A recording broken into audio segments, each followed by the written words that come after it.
में कहावत है, सास चंगी होवे या ते दीवार ते टंगी होवे। संगीता की शादी भी एक ऐसे ही घर में होती है जहां उसकी सास दीवार पर टंगी होती है।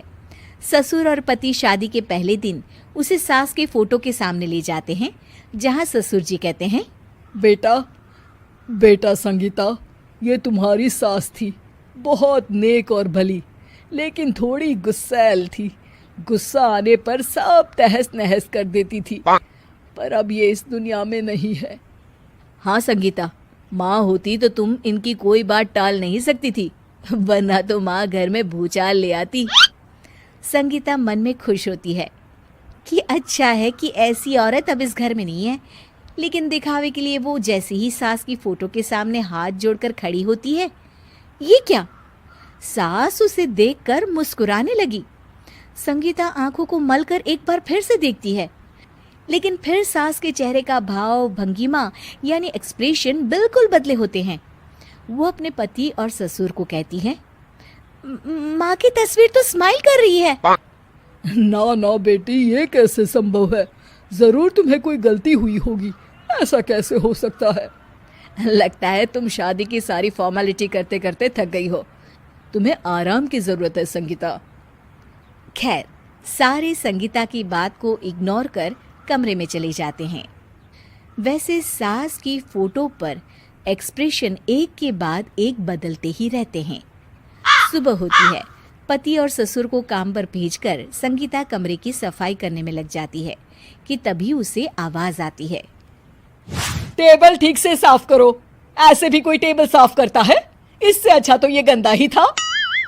किसी औरत की आवाज सुन संगीता दंग रह जाती है और सोचने लगती है कि आवाज कहाँ से आई। आवाज को नजरअंदाज कर वो फिर से अपना काम करना शुरू करती है, लेकिन इस बार तो आवाज बिल्कुल उसके कान के पास से आती है। मेरा घर है ये, जब तक मैं थी चमका कर रखती थी, हर एक चीज शीशे की तरह थी। तुम्हें तो ना सफाई आती है ना कुछ पता है। क्यों तुम्हें मेरे घर की जिम्मेदारी दे दी गई है?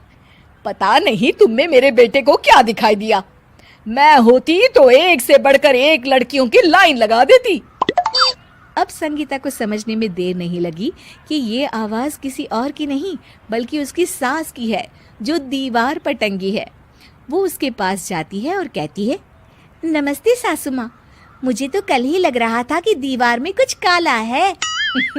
वो दीवार नहीं, दाल होती है पगली। सही पकड़े हैं सासू माँ। तो क्या हो गया आपको जो आप यहाँ भी चैन से नहीं बैठी हैं?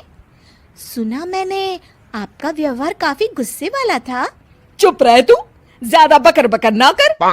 घर का काम करना तो आता नहीं, आई है मुझसे बहस करने। हाँ देखिए सासू माँ, मैं आपसे साफ साफ कह देती हूँ, मुझसे पंगा लेने की कोशिश मत करिएगा। तभी पीछे से संगीता का पति आता है। अरे संगीता, किससे बात कर रही हो? कौन है वहाँ? संगीता की सास की फोटो फिर से पहले जैसी हो जाती है। आपकी माँ से कह रही थी कि मुझे काम करना आता। अरे संगीता, माना सास के ताने हर बहू को अच्छे लगते हैं, लेकिन यहाँ तो माँ है ही नहीं, तुम तो फोटो से ही। तुम भी लाजवाब हो संगीता। किसी को विश्वास नहीं होता कि संगीता अपनी मरी हुई सास की फोटो से बात करती है। वहीं आए दिन संगीता की सास संगीता को किसी न किसी बात पर आते जाते ताने देती। संगीता को भी अब सास के तानों और उनसे बात करने की आदत हो गई। वो कभी खानदान की कहानी तो कभी तीज त्योहार कैसे मनाए या किसी व्यंजन की रेसिपी सास से ही पूछती। सारा दिन घर में अकेली संगीता की सास अब उसके लिए तानों के साथ पक्की साथी की तरह भी रहने लगी थी, जो किसी और को नहीं बल्कि संगीता को ही सुनाई देती। तो देखा आपने, सास बहू का रिश्ता हर रिश्ते से ऊपर होता है, फिर चाहे वो खट्टा हो या मीठा।